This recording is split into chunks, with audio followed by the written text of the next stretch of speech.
Et pour la 5e fois, nous allons parler d'un film avec des animaux. Décidément, je les enchaîne tous.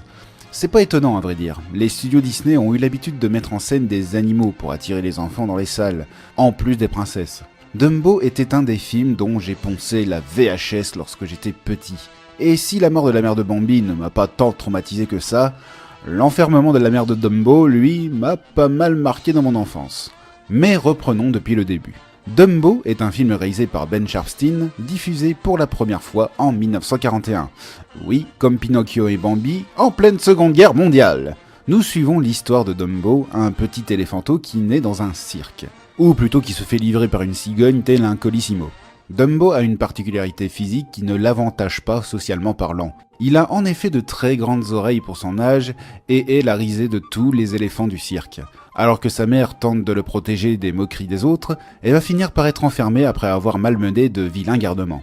Dumbo est déprimé mais fait la rencontre de Timothée, une souris qui va tenter de faire de lui une star du cirque. Disney n'a pas tardé à proposer des films avec des leçons de morale.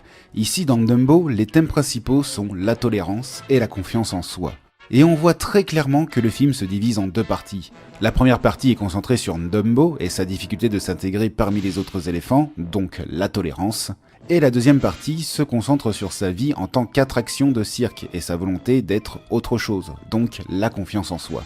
Et ces deux thèmes se lient bien entre eux, surtout vers la fin du film. C'est quand Dumbo prend confiance en lui, grâce à la fameuse plume magique notamment, qu'il devient plus aimé par ses pairs. Et la scène qui fait le lien entre les deux thèmes, c'est celle avec les corbeaux. Ces personnages vont d'abord se moquer de Dumbo et de ses oreilles avec leur chanson culte. Puis lorsque Timothée raconte ce que Dumbo a enduré dans sa vie, ils sont dans la compassion et finissent par aider Dumbo pour son premier vol. Et tiens, parlons un peu de la polémique autour de ces corbeaux. Dans la version originale, ils sont doublés par des acteurs afro-américains avec un accent très stéréotypé. Heureusement que dans la VF, on a rattrapé ça sans faire le moindre accent. Je pense que ça aurait été encore plus scandaleux chez nous. Et c'est sans doute pour cela que ces corbeaux ne m'ont pas tant gêné que ça, étant plus jeune.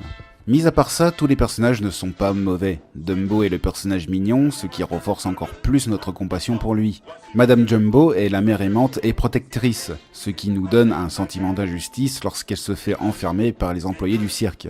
De plus, la chanson Mon tout petit amplifie cet amour maternel qu'elle a pour son petit Dumbo. Et Timothée est le personnage optimiste qui met un peu de joie dans ses moments tristes. Doublé encore une fois par notre Roger Carrel national. Il n'a tout de même pas peur d'un animal si petit. Vraiment? Ah, je suis plus fort que je ne croyais. J'en ai peut-être fait un peu trop. Que ton âme repose en paix, bro.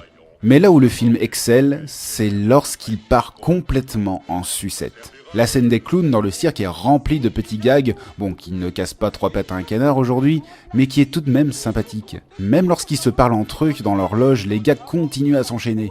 Mais quand je parle de scène qui part en sucette, je parle surtout de la séquence de la marche des éléphants. C'est clairement mon passage préféré de Dumbo. Il est graphiquement hypnotisant.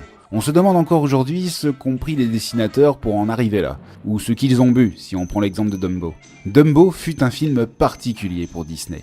À la base, il devait être un petit film sans ambition qui permettait de compenser les pertes d'argent qu'a subi le studio après le fiasco de Fantasia. Et finalement, les gens ont adoré, et le film a fait plus de bénéfices que prévu.